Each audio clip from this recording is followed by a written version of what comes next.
People, in today's video, I have taken some of my favorite Mod Podge hacks and spun them into some amazing Mod Podge Christmas DIYs.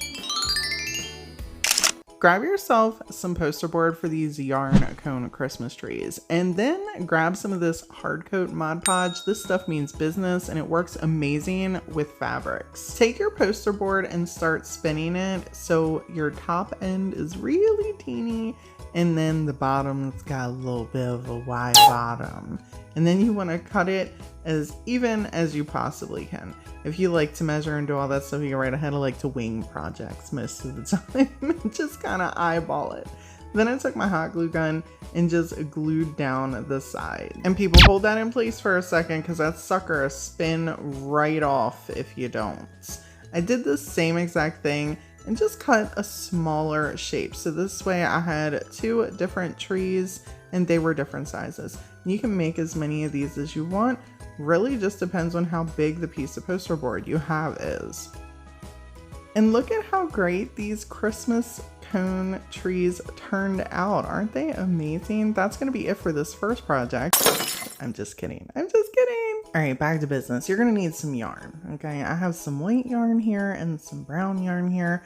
I figure let's keep it a little neutral. And then grab you a bowl and your hard coat Mod Podge. You could use regular Mod Podge. I've done that as well. I just feel like this stuff has some extra oomph in it. Plop you a little bit of water. It doesn't have to be a lot. Just makes it a little bit runnier so it seeps through your fabric. You don't have to get wild and put like a cup to tablespoon ratio or anything like that. I probably put about a tablespoon of water and then just mixed it till everything was nice and smooshed together. Finding the end of the yarn is always so much fun, especially after you dunk it in the Mod Podge because you're doing little dunky dunks. Now some people might just saturate it. I've done that before, but I learned the hard way that sometimes you just have too much Mod Podge and then it takes days and days and days and days to dry. And who has that kind of time, people? Because I don't. So a little dunky dunk, a little smooshy smoosh, and then we find our end again, and I spared y'all watching me dig for the end. As you can see, it's kind of spread out here on the bag. And then I put the end not all the way at the bottom because I wanted to be able to wrap and kind of cover that up so I knew it was tucked in there really well. And then just continued spinning the yarn up and down the tree until all of our poster board was completely covered.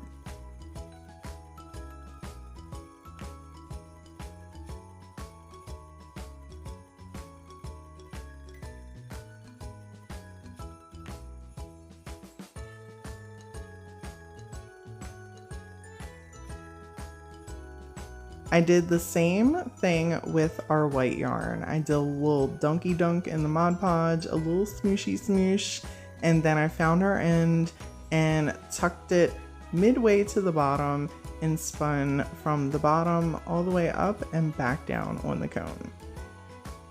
Because I didn't oversaturate with the Mod Podge, I was able to take my heat gun and do a couple minutes of drying here and there. And after about 2 hours, they were completely ready to be displayed. I added a little wood star at the top of the white one, and I love how these turned out. Dollar Tree is the best place to go shopping for glass, especially when you want to create DIYs for any occasion. I picked these up for obviously $1.25 each, and we're going to just glue them together. Now you can use whatever kind of glue you want.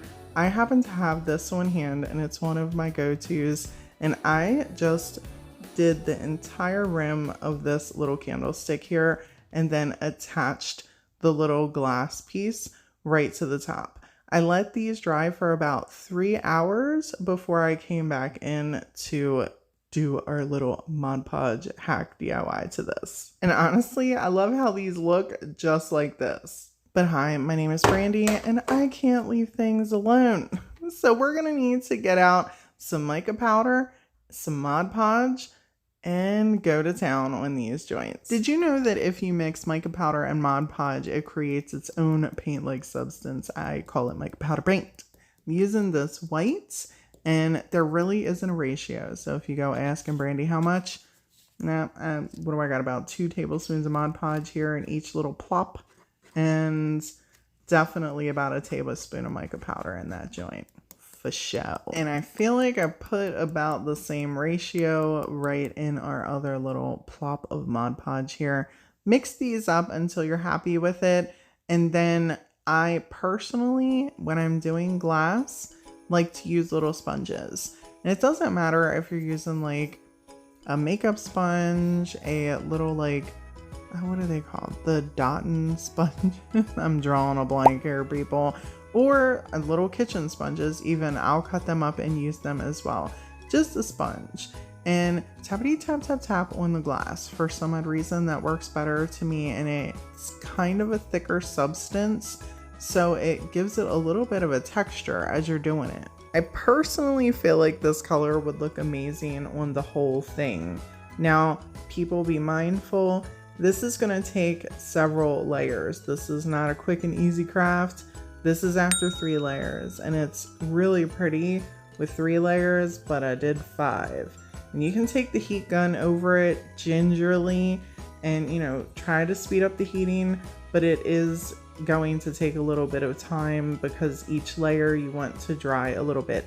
It's not really long of a dry time, but just make sure, you know, Mod Podge usually dries pretty quick, but just make sure your layers are dry before you start putting on another layer. I was going for an ombre effect here, which I have done before on this channel many times.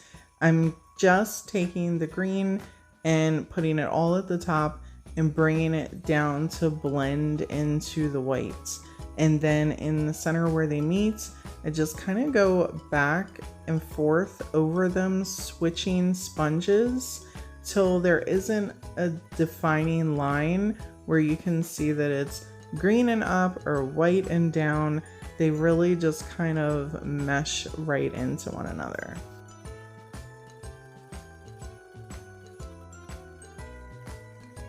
These took about an hour to completely dry once I was finished my last layer.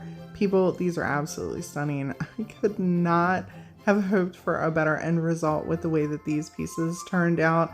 Let me know in the comments below if you're gonna try some mica powder paint on some glass this holiday season.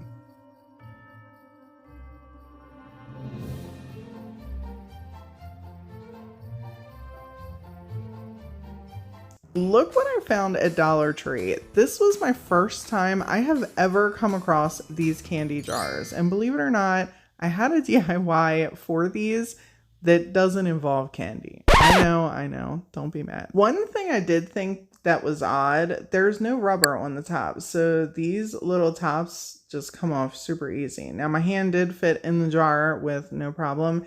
And these also have 2 ways for you to be able to sit them. You can put them on their side, or you can sit them straight up. And I figured I'm just gonna do mine sitting straight up, but either way, you can create this sideways or not. You can use whatever window clings you want, but this little fox delivering a letter to Santa in the little mailbox is gonna be perfect for this. I also thought it was cool they had the bubbly pieces on the back, so you had 2 options in this window cling set. But we're going to just take a little bit of Mod Podge. In case you don't know, you can apply Mod Podge to window clings and it gives a permanent stick. This window cling is not going to come off of this little jar, and this little fox is going to entice our children. So put little pieces of paper in here with their name on it. If you got more than one, you want them to put their name on it, because my kids used to lose their list to Santa all the time before I got a chance to mail that sucker out. I'd be like, where's your list? They'd be like, I don't know. So this way you can have them all season long. You create the little jar, you have them write what they want, and then when it's time to sit down, you collect everybody's name out of this little jar and have them write their list, and then off the letters go to Santa Claus.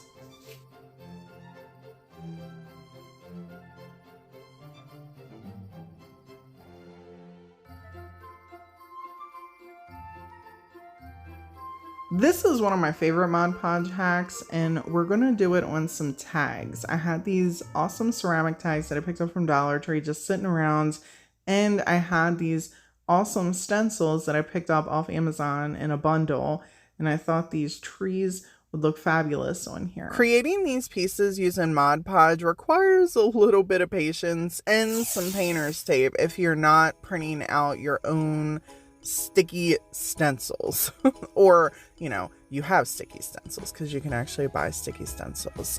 You want to make sure that you tape the suckers down as good as possible, because it is a real good possibility that the Mod Podge is going to smoosh under the stencil, especially if you put too much on there. I wanted to also add some color, so I mixed some red in with the Mod Podge, and then I'm taking some silver glitter. So we're gonna do two different things. And here's where I messed up. Since I plan on using the Mod Podge that I'm layering on here first, I should have did a really thin layer. And here's me. This is a new paintbrush, people, so I'm over here pulling out the thing. I always should wash them, but I never do. I should always wash them before I use them, and I just don't. And that is a muck up on my part. Anyhow, I'm taking the paint with the Mod Podge and the glitter, and I'm just alternating this over the stencil. I let this dry for a little bit and then continue on with the next one. And you're gonna see when I pull it up that there is definitely some bleed through. I did not offload the paintbrushes well enough. One thing I could have done to avoid this is just to put a layer of Mod Podge on here first, allow that to dry, and then go back over with the Mod Podge and the Mod Podge with the paint. That would have stopped the bleed through, but for some reason I wasn't rubbing two brain cells together, and I thought to myself, it'll be fine, it'll be fine.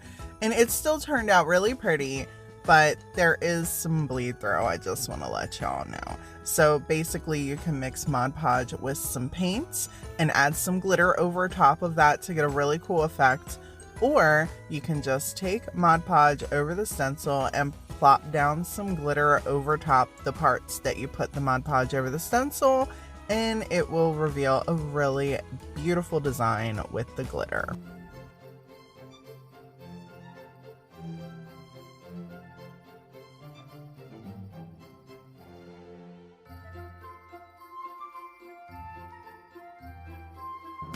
If you're looking for Christmas craft ornaments, Dollar Tree is definitely the place to pick them up. You get 2 for $1.25, and I actually have 2 different hacks for these. We're gonna do 2 sets of 2. So grab you some hard coat Mod Podge. We're going to also need to grab some string. Well, that's what I'm using, is some string. You can put just a little bit of the hard coat in here, about a tablespoon. You don't need a lot because we're not using a whole lot of, string, and a tiny bit of water. And oh, don't forget the gloves, okay? Don't forget the gloves. It gets messy. I have this really thin cord with little gold pieces swirled around it, and thought this would be perfect to wrap these ornaments in. To get started, I'm taking the little hanger pieces out because we don't need them right now. I mean, you can leave them in if you want, but it's been my experience whenever I'm trying to work with these ornaments, if I leave them in, especially if I'm working with a medium like Mod Podge, I will get it smeared all over bits I don't need it smeared. So we're just going to be using this for right now. A tip for working with plastic and Mod Podge. Mod Podge usually dries translucent. It does work on plastic, however it leaves the film almost 98% of the time. It does not dry translucent like it does on glass. So it's a good rule of thumb that you're very purposeful with your finger placement on the plastic. And if you cannot help it, it is easy to remove off the plastic, so this way you don't have that residue all over the pieces that you want to be translucent. For this particular bulb, I wanted to put some little gold glittery stars inside of it, so I kept our string right in the center and overlapped in one section to just create a little decorative design. For the second ornament, I could not help but put my fingers all over the place because I wanted the rope or the twine or our string, whichever you want to call it, to go different ways. However, I did make sure to wrap it twice with each section. This way it kind of made it a little bit more dominant. If I wrapped it just once, it was still pretty thin and I couldn't actually see the design of the twine, rope, stuff on here. And I wasn't placing anything in this one, so I knew I was gonna have to go back over it and just get off some of that Mod Podge. And don't worry about where you put your end bits. The Mod Podge is going to keep the end in place, especially once it dries. Now, a little tip as well, if you have never taken one of these hanger pieces out of these ornaments, people, prepare yourself, because it is not easy. I had to call in other tools to come help me. Really?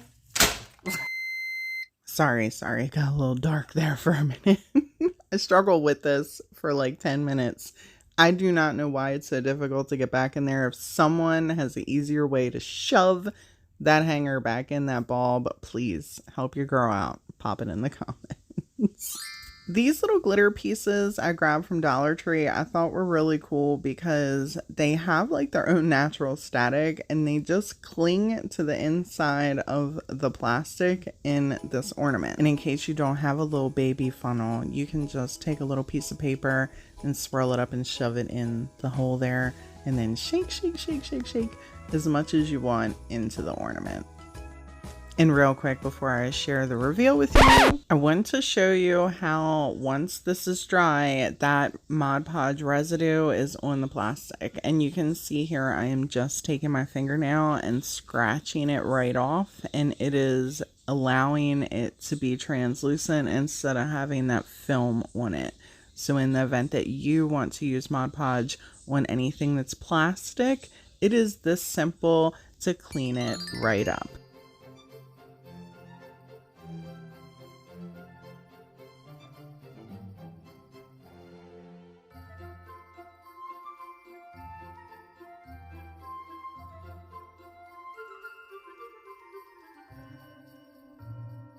We are not reinventing the wheel on this one right here, people. You've probably seen it done 100 times. However, I'm gonna do it to keep my promise of keeping an easy craft in every single one of my Christmas videos the rest of the season.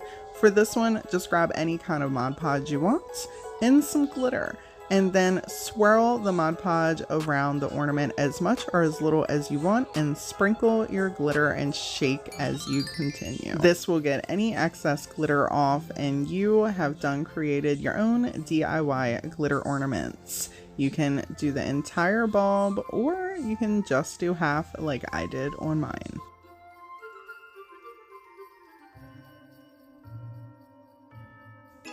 Let's make a door hanger with this giant pine cone. This sucker is probably a good 10 inches long. It is really, really big, as you can see me holding it here in my hands. And you can take this idea and remix it into whatever works for you. I'm just going to use glitter and the Mod Podge. You could add paint, you could add glitter and paint. You could do this with mica powder as well and create a mica powder paint.